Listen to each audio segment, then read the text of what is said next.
Hello and welcome back, everybody, to the old podcasteroonie here. Uh, Before we get started, I'd like to remind everybody that this podcast is available in audio formats: iTunes, Spotify, iHeartRadio, all that, and the YouTube channel, plus episodes of the past on bobbydizzle.com. So check that out, share with your friends, like, comment, and of course, subscribe. But enough about me. Tonight's episode is Mr. John Russell. He authored a few books. He is a professional psychic of 50 years, paranormal researcher, UFO experiencer. He tells a couple of his UFO experiences on here, and they're pretty amazing. So let's get with the program. And here's Mr. John Russell. John, thanks for being on. And everyone, don't forget to like, comment, and subscribe. Please subscribe. Check out bobbydizzle.com for all ways to consume this podcast blowtorch. Thank you.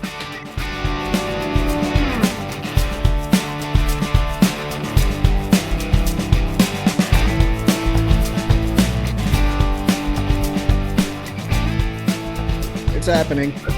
There he is. It's happening. We were worried sick. Yeah, I was having, I don't know, I was at a weird screen where I couldn't do it. I was like in a purgatory, a Zoom purgatory. Yeah, it was weird. It did almost the same thing as last night. We were speculating if Mothman might have got you or something. Yeah, we were fully anticipating Ingrid Cole to show up. That's right. So, sound like metallic clanging. All right, we got John here. We got Wild Trees, and let me do the 3, 2, 1, which I've done so well. 3, 2, 1. What's going on, everybody? Welcome back. We got John Russell, Wild Trees, the Water Bear Wrangler. I like that name, by the way. I'm going to use that. And John is a let's see if I can say it again: a psychic, certified psychic, a paranormal investigator, and UFO researcher. John, tell us a little about yourself and how you got into your favorite part of those fields. Oh, man. Well, it started when I was 5 years old, and I was sound asleep in my bed. I woke up just totally, completely wide awake with no drowsiness, no grogginess. And I thought, well, this is really strange. And I couldn't figure out why. And so my parents had a nightlight that they left on the hallway down the hall. So if I had to get up and go to the bathroom, I could see. And my bedroom door was open. And I raised up on my elbows in my bed just to kind of look around my room, trying to figure out why I popped wide awake. And I looked down the hallway, and in the hallway, around one of the door frames, there was this elderly black gentleman peering around the doorway, looking into the bedroom, peering at me, looking at me. And I screamed bloody murder because I'm 5 years old. My assumption is that we have somebody that's broken into the house. We have an intruder. And when I screamed, he walked around the doorway into the hall, started walking toward my bed. And he was every bit as solid as you or I. He wasn't translucent, wasn't transparent. He was totally, completely solid. And I knew he was elderly because he had close cropped white hair and a white mustache. And I can tell you the clothes he had on a red plaid flannel shirt, khaki pants, black belt, black shoes. And after I had screamed bloody murder the second time, and my parents started to come running, he began to disappear and then vanished. And so I realized I've seen my first ghost. And my parents came in and tried to console me and tried to convince me that it was a nightmare. And I was like, no, I know what I saw. There was a man here in the flesh, as solid as you or I, that suddenly vanished. And he came for the sole purpose, I figured out later, to open up the portal to the other side, so that I would begin to have these experiences with the other dimensions. And that was going to play an important part in my life and then later on in other people's lives, and enabled me to make that connection. Since that period of time, I've had way, way, way over 1,000 paranormal manifestations occurring on the physical realm. A lot of times we photographed them, videoed them, recorded them. Other people have experienced them and seen them as well. And then after his appearance, that was when I was about 5, and then between 5 and 6, shortly thereafter, I became aware that all of a sudden I had the psychic gift that opened up. And the way that came about was I was out in the backyard playing with a toy, and this car pulled into the driveway that I didn't recognize. And so I ran the house to get my parents, and I said, hey, there's somebody in the driveway. I don't know who it is. They said, okay, we'll come out and check. So they walked out and they said, oh, these are friends of ours. And I said, okay, I'd never met them. And so they were all standing on the sidewalk, just making small talk before they went inside. And I walked over to them and was just kind of standing there in amongst them and looked up at them. And all of a sudden, I just had this crystal clear vision that just unfolded kind of like a movie. And I looked up at the people and I said, you guys just went on vacation and you took that car that's sitting in the driveway and you had two kids with you. You have two kids and you took them with you on the vacation. They're not with you today, but you've got two kids. And you went to this hotel that was painted this color, have this many floors, look like this in front. There were all these trees in front that looked like this and were planted equidistance. And in the back, the pool area was this color and looked like this.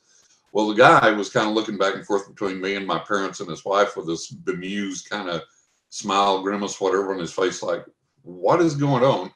And the woman, I will never forget, she looked at me, her eyes literally bugging out of her head, her jaw agape, and she said, how the hell could he possibly know that? And my mother made some comment like, well, you know, kids and their imaginations. And she goes, no kids in their imaginations. How the hell could he possibly know that?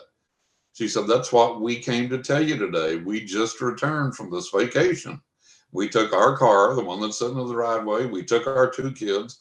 The hotel we stayed at's exactly like John described. How the hell is it possible that he could know that? And my parents were like, John, go play. And I was like, okay, nice to meet you folks. And it freaked them out so bad they never came to visit my parents again. And so that's when I discovered that I had this psychic gift that was developing. And I could tell where people had been. I could read their thoughts, their emotions. And then I learned that I could also accurately predict their futures. And that's when I began to work on that. So studied that, developed that. By the age of 11, I was doing serious paranormal research, serious religious and parapsychological research. And then at the age of around 14, 15, somewhere around there, I started reading for friends and family. And then by the age of 18, I was reading professionally. And so I've read professionally for 50 years now. Oh, by reading, you mean psychic reading? Right, doing psychic readings, yeah. I was confused. I thought, did I miss the part where he was an author? Oh yeah, author too. Yeah, I've got two books out and working on the third, trying to get that one going. What are the name of your books, John? The first book is Writing with Ghosts, Angels, and the Spirits of the Dead. And it focuses, I've been a biker since I was about 15, and that focuses mainly on the paranormal experiences that I had in relation to my motorcycle rides. Okay. And the second book out is A Knock in the Attic. And the title really plays into, it's a literal title because of experiences that we had. But the second book is actually kind of a prequel. It goes back to my childhood and describes those incidences that I experienced and what it was like to grow up that way, what it was like to live like that, and begin to learn about the gift and how to practice it, and the encouragement you got and the hatred you got or the fear that you got because you had these things going on around you, and how that affected me as I grew up, and then going on up into my adult years and on and on and on. And it's full of more really phenomenal, incredible paranormal experiences that I've had. And then the third book I'm working on, which I hope to have out soon, I'm just hammered for time because I've got readings with clients scheduled into April of next year. I was telling Bobby before we came on the air, and the past year and a half, I've done over 100 interviews. So time's at a premium for me. But the third book, I'm trying to get it out by the end of the year. And that one's titled 20 Ways to Increase Your Psychic Abilities. It's going to be a lot of fun for people because it takes one technique per chapter, defines what that technique is, and or what the practice is, tells you exactly step by step. You don't have to know anything. Tells you step by step how to learn it, how to practice it and get good at it, and then the real world application of it. And the book covers everything from psychometry to seances to healing and on and on and on. It's going to be a lot of fun for people. Wow. Yeah, sounds great. Right up my alley. Yeah, I was going to say, I think Wild Tree is probably going to buy that and we'll just do shows on each chapter. There you go. It's the first thing I thought of. And I'm telling you, a knocking addict sounds like a good name for a podcast. Yeah, that is. Let me ask a selfish question here that I feel like asking everybody that's sort of in your mode of dealing with the paranormal. How do you not just shout it from the rooftops and do anything else but talk and deal and that kind of thing? If I I had Sasquatch on my property, if I could read minds, that's all I'd do. Like, not read minds, but something along what you do. Right. Seems like it would be hard just to like not do anything else. Yeah, that's all I've done. I've read professionally for 50 years. That's been my full-time occupation for 50 years. And that's what I do. And you have to be very cautious about who you tell, what you are, what your gifts are, and so on and so forth, because there's still a lot of disbelief, hostility, mockery, sometimes outright hatred among people out there. And it doesn't do any good to talk to somebody and tell them, oh, I'm this psychic, I'm internationally known, I've read for clients in over 40 countries and blah, blah, blah, blah, blah, blah, blah. If they don't believe, and if they think all psychics are fraudulent, it does no good to talk to them and tell them all of that and to give them your background, because they'll read every single thing you've done and find something wrong with it, or find some way to excuse it or make a mockery of it or whatever. So you kind of have to be cautious about who you talk to. You have to kind of wait for the spirit to lead you, and know what to say and what not to say and to whom and that type of thing. And some people, if the spirit leads you, they're going to be very receptive to it. Other people, they're just absolutely not, no matter what you say or do. And so you learn not to waste time. No, that makes sense. Yeah, there's skeptics out there for sure. Yeah, it's you do have to be careful with how you present yourself. I'm a biologist, so I see a lot of parallels with nature and animals and human society. I mean, we are animals ourselves. Yeah. But it's like I said, you're kind of using a form of selective camouflage with how you're choosing what to tell people, because you want to avoid potential negative attention. For instance, I always, on my show, I have a show, and I tell people, look, here's some things about me that I think you should know. First of all, I'm ugly. I'm not very intelligent. I'm poor. I'm unhappy, and I'm lonely. And these are the true facts about me. Because the reason I say that, I want people to believe that about me. Because if people believe I'm rich, I'm good looking, I'm happy, I'm healthy, then that will attract a certain amount of negative attention, which I don't want. I'd rather be ignored. And it's funny talking about the skeptics, because there are people that are truly skeptical in the sense of, well, it could be possible, I'll reserve judgment, show me what you got. There are those kind of healthy skeptics. And then there are people like the amazing Randy was when he was alive, and other people in the world today that are just, they've got their mind made up beforehand that all of this is BS. There's no God, there's no realm of spirit, there's nothing paranormal, there's nothing supernatural, there's no psychic capabilities or abilities. And their mind is made up beforehand, and no matter what you do, it's not going to change it.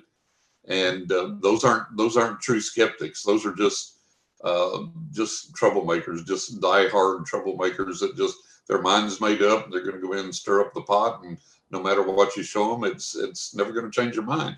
And I remember seeing when the amazing Randy was alive, I remember seeing a special that he did, and somebody the other day in a podcast I was on mentioned the name, the title of the show that he did, and I can't remember it now, but it was a documentary that he did. I believe it was an hour long, something like that.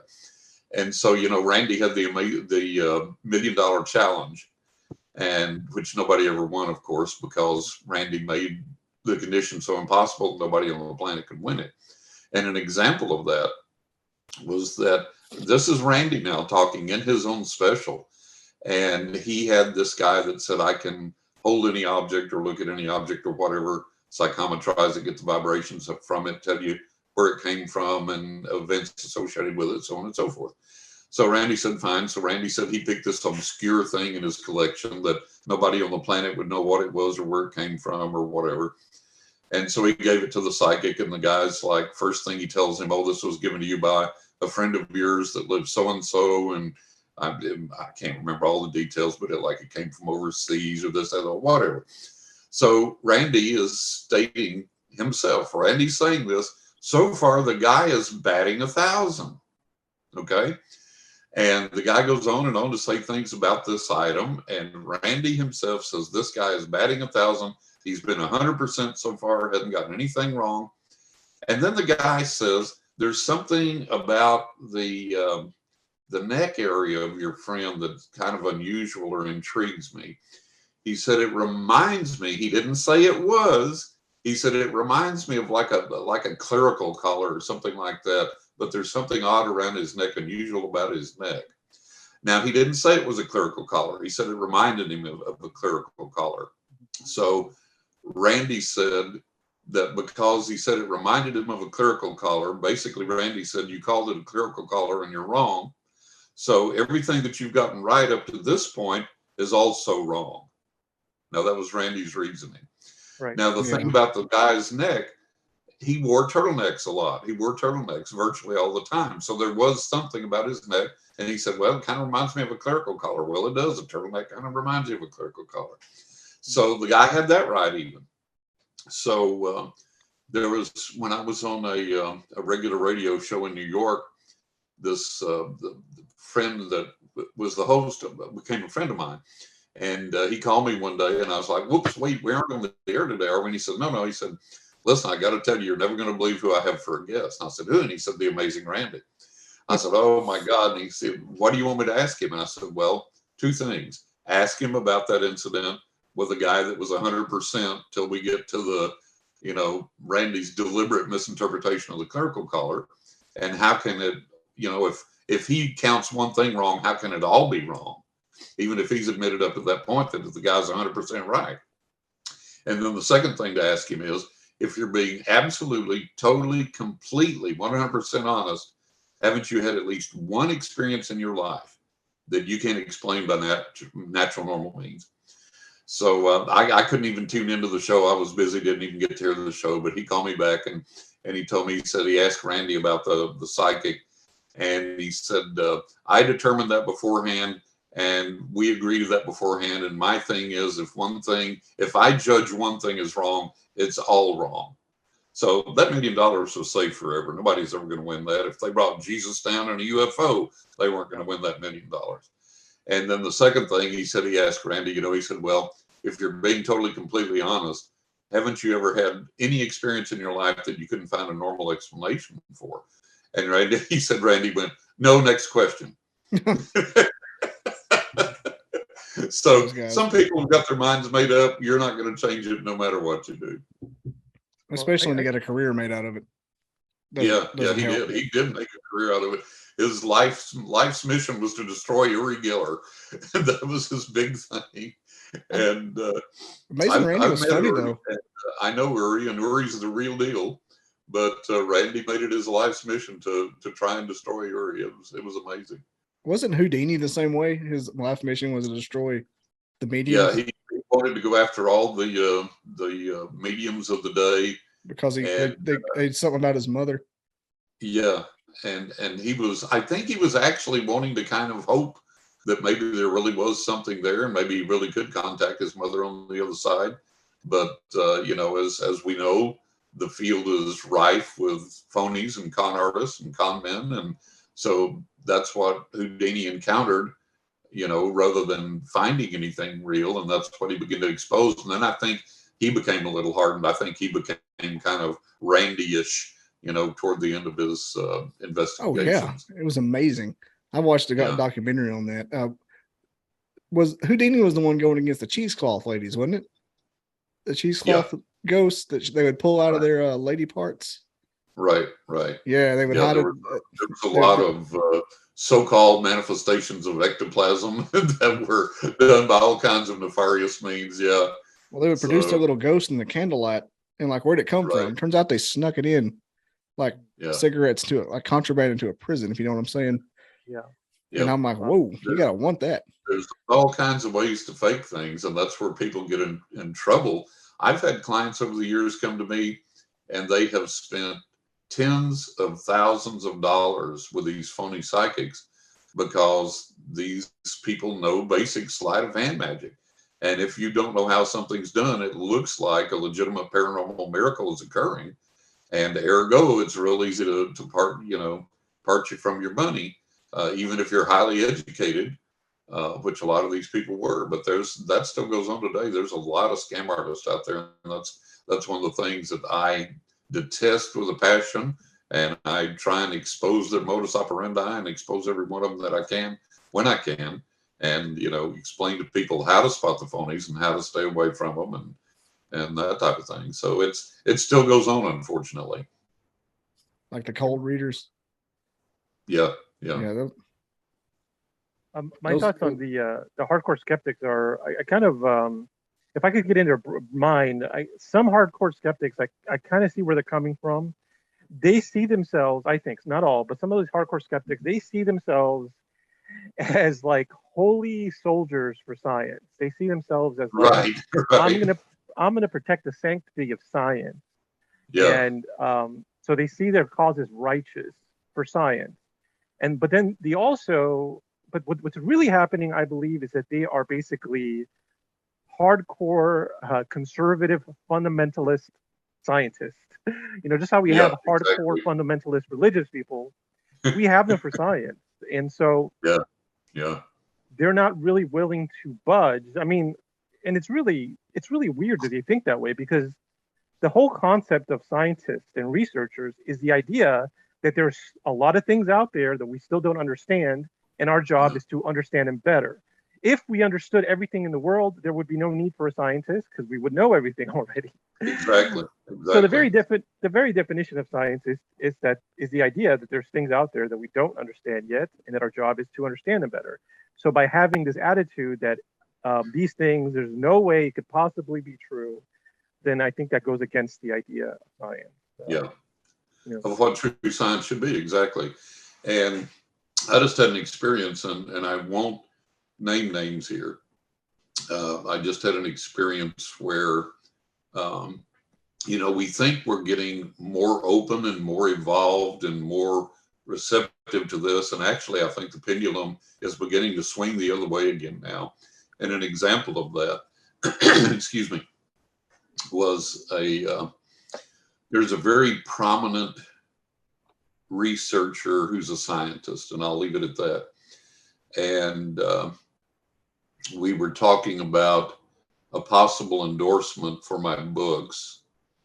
And this person made the statement that although my books were incredibly well written and he agreed with everything that was in there, that if he were to make that endorsement of my books, it would put him at odds with fellow scientists and with the scientific community and take away his credibility for everything that he was doing. And he couldn't risk that, which I understood. I understood. But I thought how sad that it's that way, that the scientific community is so hidebound that even if a fellow scientist were to say, hey, what if he's going to be laughed to scorn or ostracized or whatever, or his research is going to be denigrated or not accepted or whatever. And so it's like, it's still that way. And back when I grew up, I'm 68 now. So back when I grew up and I was a teenager, you were made horrible fun of if you admitted to believing in ghosts or UFOs or anything like that. People thought you were nuts. You could lose your job. The church would ostracize you, all that type of thing. And as time went on over the years, you begin to see a swing towards the other way, to where people were more accepting, or at least a little more open and receptive to the possibilities. Well, maybe so, whatever. And now there's been a few people I've been talking to lately, and they're of the same opinion I am.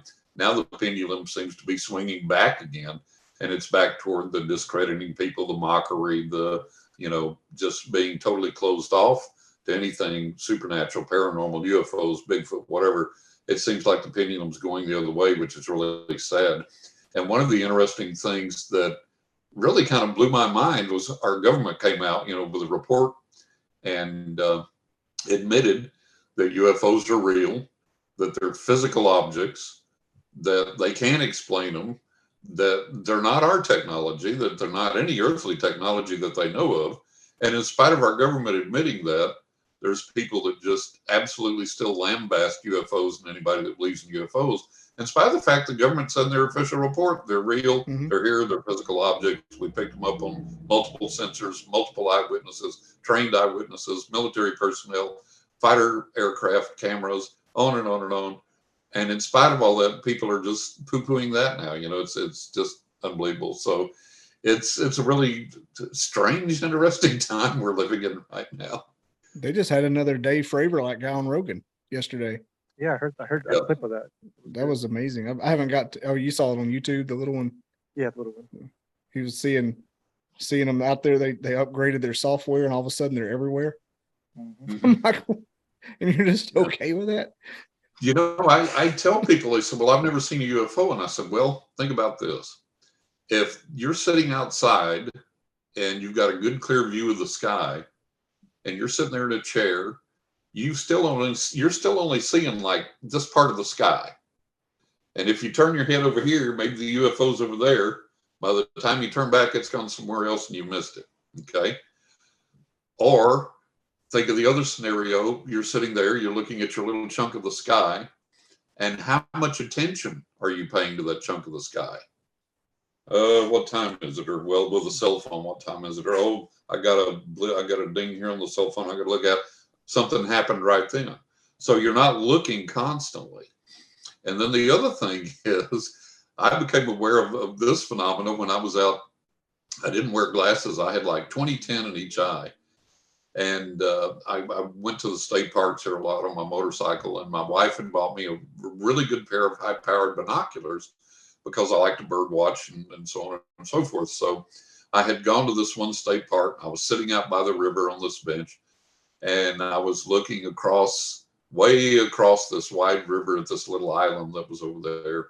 And beyond that, and I could clearly see, I had 20/10 vision. I could clearly see all the sandbar and the rocks and the trees, all this stuff off in the distance, way off in the distance. And I thought, wow, let me get my binoculars out and start checking things out. And the exact place I had been looking, when I put the binoculars up to my eyes, the sandbar was full of these birds flying and flitting around and goofing around by the water and running around and all this. I was like, what? And I put the binoculars down, looked, you couldn't see a thing. And then you put the binoculars up and it was full of life over there, full of birds, all this activity that you could not see with the naked eye, even when I had 20/10 vision. So exactly that point. What do we know or not see, brother, that's out there that we're just not capable of seeing because it's too far away, too small, it's cloaked, it fades in and out or whatever. My feeling is there's tremendous activity, UFO activity in the skies all the time, but we're just not able to access it all the time. I agree with that thought. Once again, I keep saying as a biologist, but as a biologist, I've learned that nature, life does not let any space go to waste. So what I mean, an example is, if you go out to the middle of the desert in a freeway, it's blazing hot. If you get a little Q-tip and you scrape the asphalt, there's probably something living there. Some bacteria, some pollen, something. Oh, sure. Yeah. So the idea that the sky is full of oxygen, full of water, full of energy, and that there's basically no life there, that doesn't make any sense to me. It doesn't make any sense at all. Yeah. I think it makes more sense that there's life there, that it's imperceptible to humans. And I think that one of the things that's lacking with the study of the paranormal is the same thing that was lacking with the study of astronomy and the study of microbiology. We need the breakthrough tool to allow us to observe those worlds. We need the equivalent. We need the equivalent of the microscope, the binocular, the telescope. We need that for whatever the paranormal is. Once we have that, then we could move forward. We could have our own paranormal. It's like I was on a podcast, and one of the hosts is a professional musician, and he's expert in all this computer software with not only music, but any kind of sounds. And we were discussing EVP, electronic voice phenomenon. And he said, I can take any noise, any sound, any piece of music, upload it into my software and do anything you can imagine with it. And he said, I can upload EVP. I can hear the EVP. I cannot find the frequency that they're on, the frequency that they're using. Oh. And we were discussing that and saying, when we discover the frequency that these, disincarnate beings use to communicate, then we're going to be able to develop something where we have real-time two-way communication with the other side. And that's exactly what you're talking about, is we need that scientific breakthrough in the paranormal realm to enable us to better understand and communicate. And that's exactly it. But, trying to get people to work in that direction, if you have a scientist working on that, he wants to do it purely from a scientific standpoint. If you've got someone in the psychic or paranormal realm, they want to do it strictly from that standpoint. What you got to do is marry those disciplines together, and you get the scientist open and receptive to the psychic open and receptive to the scientist, and you work together. And the psychic says, I'm feeling this. Can you pick that up on your instrument? Can we develop something to pick that up? Can we do this, do that? Or the scientist says, I'm going to do this. Can you attract something? Or are you feeling anything here or whatever? If you marry those disciplines together and work and research that way, that's when you're going to make some progress. But it's very, very difficult to get anybody that wants to do that.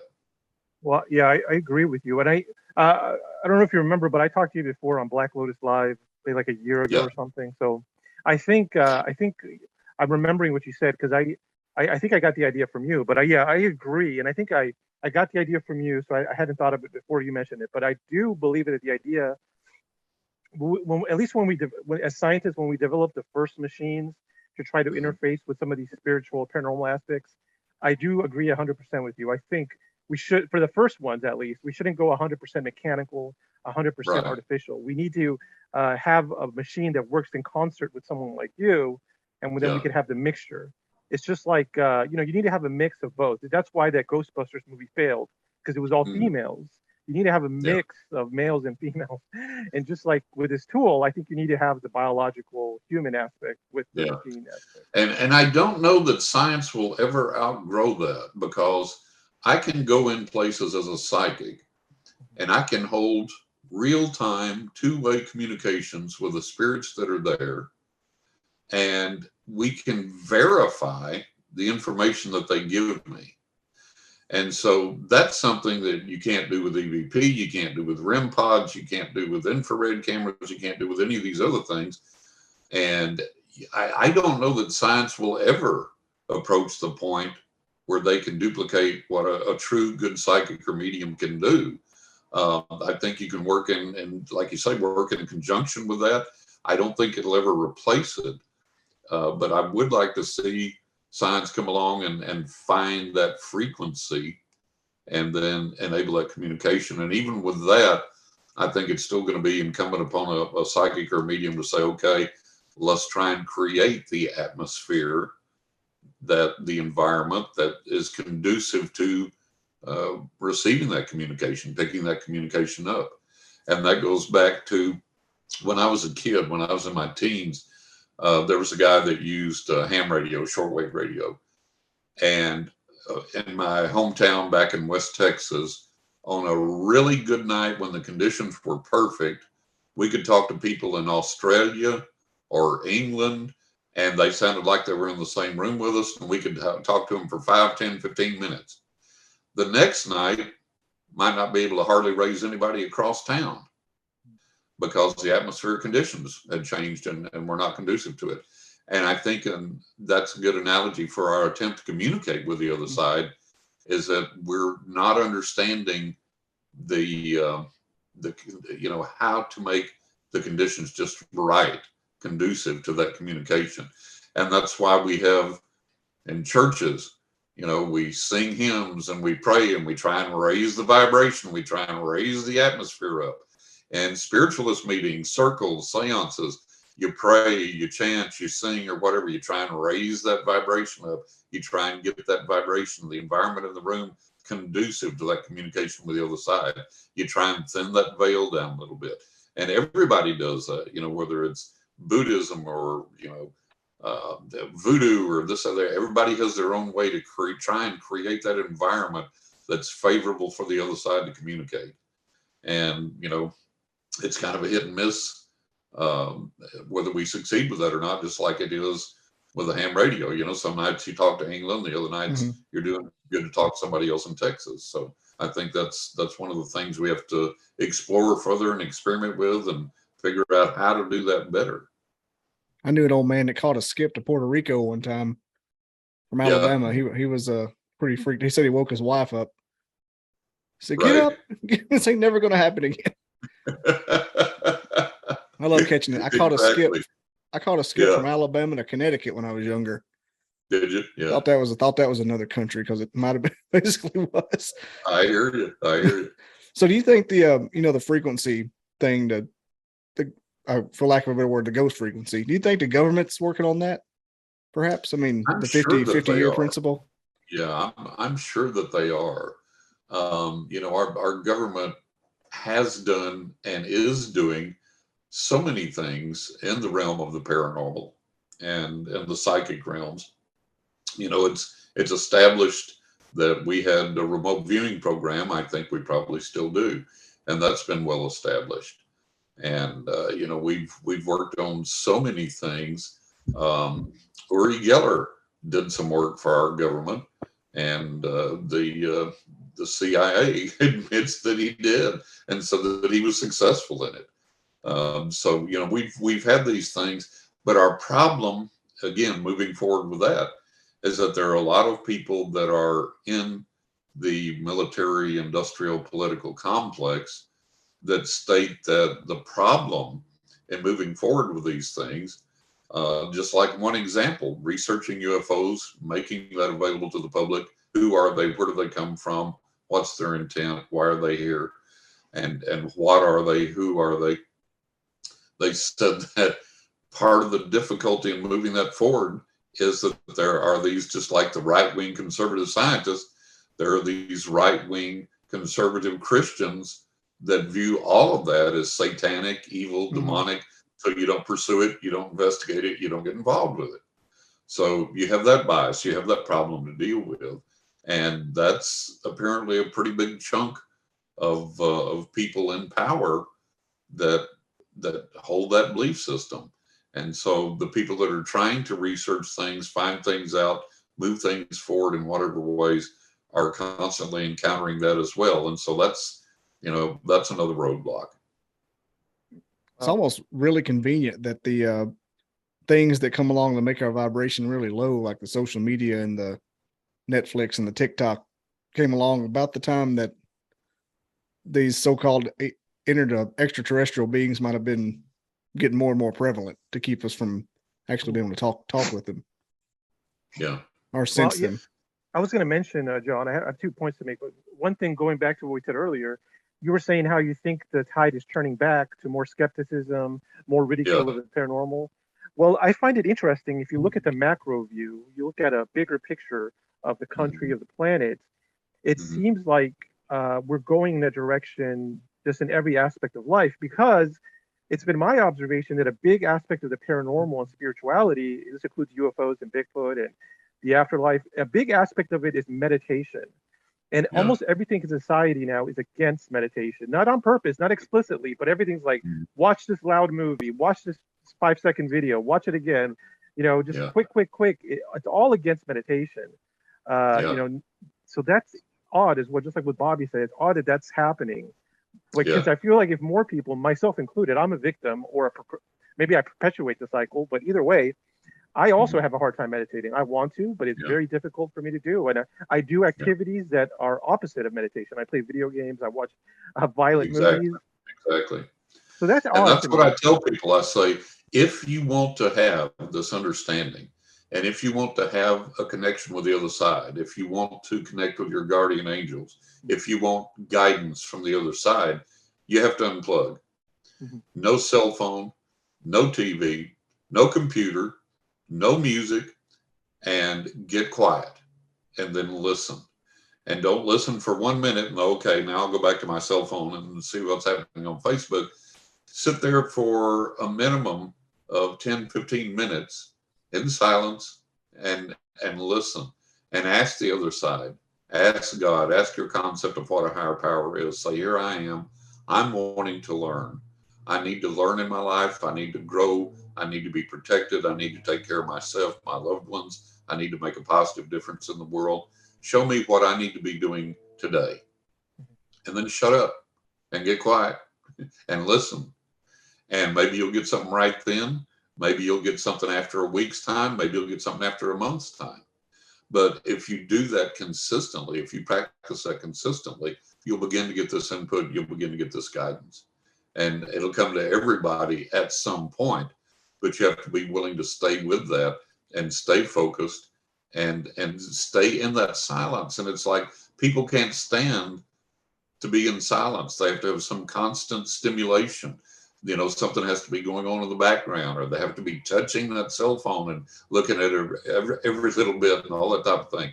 Like our kids come over, we instituted a no cell phone policy when the kids come to visit, because we'll be sitting there holding a conversation. They're both whipping out the phones and looking at the phones. And they're like, what are you doing? You know, we're right here. Talk to us, you know, Yeah. have that person-to-person interaction. And we've lost that a lot because of social media, cell phones, this, and the other. And is it a really, honest to God, real big problem? Yes. I was riding my motorcycle through this town one day, and this woman's going down the sidewalk, and she's got her cell phone like this, right? And she's walking down the sidewalk this way, and she's never looking up. And she approaches this intersection, steps off the curb, and there's this pickup truck coming the other way, and he's coming at a good rate of speed to make the turn. And I'm like, oh my God, I'm going to see this woman get killed. I'm going to have to stop and be a witness for this guy. And we're going to have to call 911, call the police, call the ambulance, everything. I said, I'm fixing to watch this woman's life end. And she walks out into the intersection like this, into the path of the truck, who fortunately saw her and braked and screeched his tires. And her reaction was, and then walked on across the street like this. I swear to God, walked on across the street like this. So yeah, it's a huge problem. It's a mind-blowing problem that people just, you can't even disconnect to save your own life, to walk down the street and use normal caution. It's just ridiculous. So inconvenient for the powers that be. The whole area of spirituality. You see a lot of the mega churches and all these places now, they've become soundbite, you know, visual fantasies and all this type of thing. We have to have this stimulation and this entertainment and all this. And that's not what it's about. And that's not what's going to connect you with the other side and get you the guidance you need. It's getting quiet and listening. You know, and they say, well, I pray and I talk to God, and I pray and I affirm, or I chant, I do this, I do that. Like, yeah. And then how long do you shut the hell up and get quiet and listen? You know, we're always all blabbing our mouths. God, I want this. God, I want that. God, I need this. God, I hurt. God, heal me. God, my friend needs blah, blah, blah, blah, blah, blah, blah. And do we ever shut up and listen? No. And then if we do get something, do we say thank you? You know, hey, wow, thank you. You heard me. You granted me this. I needed this. I appreciate that. Thank you. Yeah, I tried to. You know, that's what my dad told me when I was younger. That's all part of that process. That's all part of that process. And we have to do that. So it is this, you don't have to shave your head and wear a yellow robe and go out in the mountains or anything, but you do have to disconnect. You do have to get quiet. You do have to get in the silence. You have to learn to listen. You have to learn how to receive. And then you have to learn to say, hey, thank you. I appreciate it. And you also have to learn that the other side is not a puppy dog sitting there with a wagging tail going, oh, ask me for anything you want. I'm just here to grant all your wishes. It's not like that at all. Trust me. I wish it was, but it's not. We have to learn all that. That's a tough one. That's when people always say that prayers don't work. I'm like, yeah. You're kind of looking at it like it's a transactional thing when it's actually not. Yeah. And, you know, sometimes the answer is no. Yep. That's what Garth Brooks says. We have to acknowledge that sometimes the other side can see a lot further down the road than we can. And they know when something's going to be good for us and when it's not. And if we're going to acquiesce to a higher power, a higher intelligence, we have to acknowledge that and say, okay, you know, I was hoping I would get this thing or accomplish this thing or do this thing, but apparently it's either not the right time for me or not the right thing for me. And, you know, we have to go on from there. This has been around forever, you know, the positive movement and religion and the paranormal psychology, everything. You know, you can be anything you want to be. No, you can't. You know, that's the most ridiculous thing I've ever heard in my life. You cannot be anything you want to be. If you are born with a club foot and asthma and you get worse as you get older, you're not going to be the next Boston Marathon winner, no matter how much you pray, meditate, train, whatever else you do, it's not happening, Right. So I my thought little that was, I dog thought that was, get in my thought that door. was Wild Tree's painting. I knew it wasn't my painting because I'm right here, so I thought it was you, Bobby. I thought something happened to your paintings on the I back. got nothing in here. I guess. What about your Bobby Dizzle? Oh, thing you posted? that ain't coming down. Earthquake Okay. proof. It's got Okay. one screw tapped into the wall. It could come down at any minute. No, that's my little dog trying to break down the door to get in my office. Oh yeah. He usually likes to come in, get in my lap, and get on camera for the podcast. Oh, Well, let's shift gears back over to UFOs for a second. I wanted to hear what you where you stood on them, like the I'm gonna say the craziest stories you've heard of abductions, but like your best evidence that would like floor the common man, so to speak. Well, it's one thing, get out there and look, you'll see them. They're obviously there, and you have to acknowledge that it's not, it has to be something extraterrestrial. And when I was young, going back again, when I was a young man, by the time I was 18, started reading professionally, I had this plethora of, paranormal events that occurred on the physical realm, a lot of times witnessed by other people. So I knew this realm was real, and I knew these manifestations were real, and I knew they could guide my life and other people's lives and help them. But I did not believe in UFOs. I had seen the people on TV shows being interviewed. I had read the stories. I'd read the books, read the magazine articles. And I was like, nope, not buying it, not having it. Don't believe in UFOs. So one day I was at this building. I came out, it was about 4 p.m. And I had a big old Oldsmobile Vista Cruiser station wagon. And it was sitting across the street in this parking lot, this narrow 2-lane street. And when I walked out the door, I could see my car in that parking lot. It was very, very close, a little narrow 2-lane street. So I walk out the door, this blast of wind hits me, and this is in West Texas.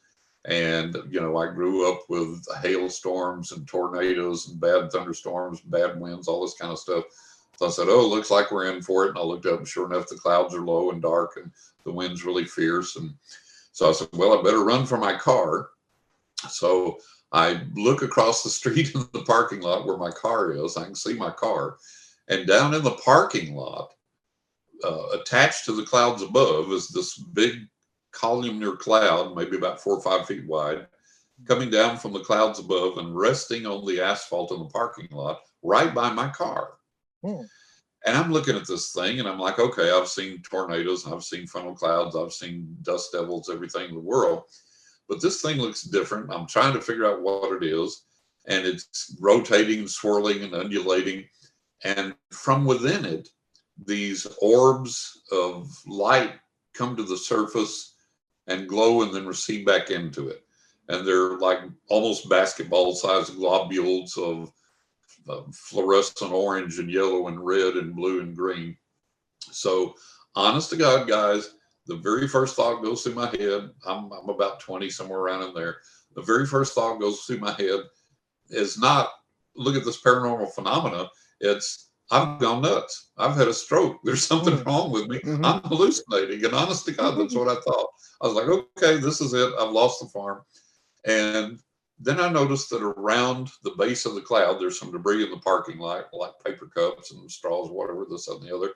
And this cloud's undulating and swirling, and they should be rotating, blowing around, or at least being blown, moved by this the wind, the cloud, and all the debris is just laying there still. It's not moving. I said, okay, further evidence that I'm nuts. And then I get this bizarre feeling, this urge to walk toward the cloud. So I take a few steps toward the cloud, and it moves toward me, staying on the ground, but comes toward me. I stop and it stops. I back up and it backs up. Do that a few times. And I'm standing up by the door where I came out of the building. It opens up, whacks me in the back. This buddy of mine comes out and he goes, oh man, sorry. He said, what are you doing standing so close to the door? And then he looks up and he goes, oh wow, looks like we're really in for it, huh? And then he looks across to the parking lot and he goes, oh wow, what is that? And I'm like, hallelujah, I'm not nuts. I'm not hallucinating. I'm not crazy, because he sees it too. And I said, watch this. And I walk toward the cloud and it advances toward me. I stop and it stops. I back up. It backs up.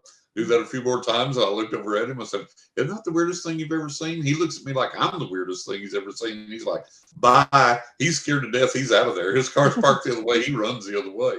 So now I'm stuck here again with this thing, right? I'm like, what do I do? So about that time, it sucks back up into the clouds above. The clouds begin to move over. I run for the car, get in. I'm like, what in God's name was that? So I back out. Now, I know this town like the back of my hand. And I back out, and I'm on Chadford Street going down. And there was a Sears Roebuck on Beauregard at that time. And in the back of it on 2 Week Street, they had a big parking lot, a big automotive center and all this. And so as I pull out onto the street, there's cars angle parked. There's angle parking on all the streets. And as I pull out, it starts to rain. Now, this is not an everything's bigger in Texas story, but it does rain really, really bad and hard in Texas. I mean, like in 20 minutes, it can flood underpasses and your yard will have water standing in it in 20 minutes time. That's true. So I believe it. This starts to rain, and it's unlike anything I have ever experienced in my entire life growing up there. The rain begins to come down so hard that with my wipers on high, my headlights on, and again, I've got like 20/20/20/10 vision in those days. I cannot see but a foot past the hood of my car. I look out my passenger window. I can't see the cars that are angle parked on the street. And I'm starting to panic because all of a sudden it dawns on me, I'm going to hit somebody or somebody's going to hit me, or I'm going to just, plow into these cars over here because I cannot see them. And I mean, you literally can't see nothing. I look out my passenger window, nothing. Look out my driver's window, nothing. I can see about a foot away, and that's it. So I'm poking along, and I've counted the streets. I know where I'm at. And so I think, okay, if I can make it to that Sears Roebuck store, if I can get around on 2 Week Street, turn up that, get in the parking lot, I'll park however I can. I know I'm going to get soaked, but I'll go in, look at the sporting goods in the basement until the storm passes, and I can drive. So I'm poking around the corner. There's a little, all of a sudden, this teeny, teeny, tiny red glow up here. And I'm like, what in God's name is that? It's like this little pinprick of light. What's the stoplight? And I almost hit this car in front of me. The car behind me almost hits me. I didn't pick the guy in front of me till I was right on him bumper to bumper with my headlights. That's how hard the rain's coming down. I mean, there is literally zero visibility. So I'm like, my God, that's the craziest thing I've ever seen. So we turn the corner, the light changes, we turn the corner, we're creeping, trying not to hit each other. And I am leaning over in I had a bench seat, and I'm leaning over in the seat, trying to look out the passenger window to see where the cars are angle parked because I'm creeping along. And I'm in that position, and right now the rain's gone. It doesn't slack off, doesn't let up. It's zero visibility. 1 second, 1 second later, the rain is totally, completely gone.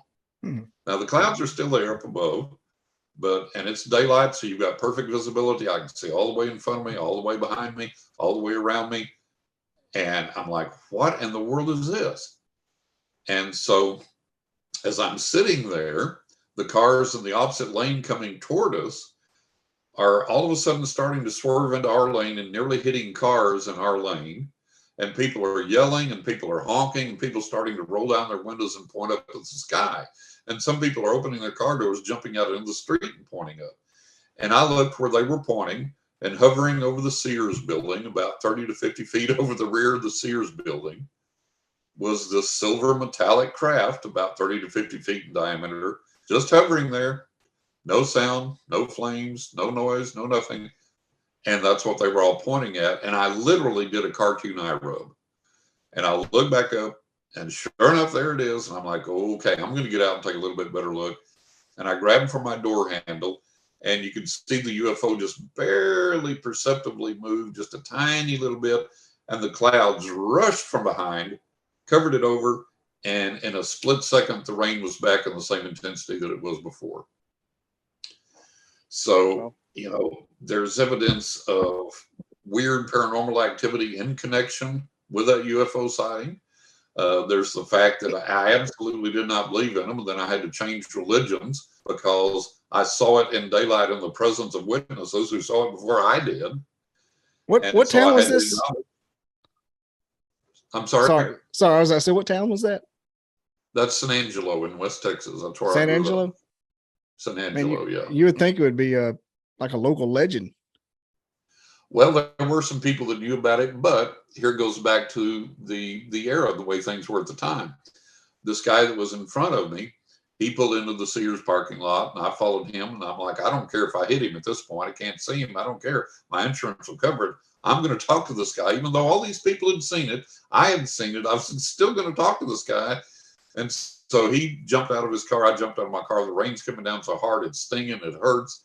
And I shield my eyes, and we get to the Sears Roebuck store, and they had a little vestibule out there, a little airlock. And the basement went down, then another set of doors that went into the store. And he was standing there on that rug they had where you could wipe your feet. And he was just staring down. And I caught up to him, got in, and was standing there. And he was just staring down at the mat, just dripping water. We both looked like we'd just come out of the shower. I remember he wore glasses. I didn't at the time. His glasses were all beaded with water. He hadn't even cleaned them off or anything. And he didn't realize I was there for a second. I moved around in front of him. I said, "Excuse me, man." I said, "Did you see what I just saw?" And he looked at me and he said, "Yeah, but I damn sure ain't going to tell nobody." And he sidestepped me and went off through the store.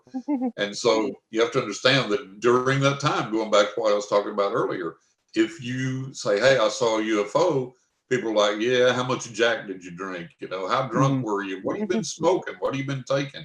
You know, have you seen your doctor?" You know, so people would experience incredible things and not talk about them. And if you went to the police or went to the news media or anything, you more than likely you were just made fun of, you know. So are you sure that other guy wasn't Jordan Peele? Because I think you just were in Nope for a second. Right. Yeah, we'll bring it. We'll wrestle it down to the mat and wrap it up in a second. But I was going to say, when you were saying how back in those days it was considered taboo to even think about experiencing it, kind of like the Betty and Barney Hillish. But I'm kind of like, I always say myself as a what do I always say? Optimistic skeptic. Like I don't want to get my heart broken. Right. But listening to people like you and some of the other guys we talked to recently, I'm like 1% a believer.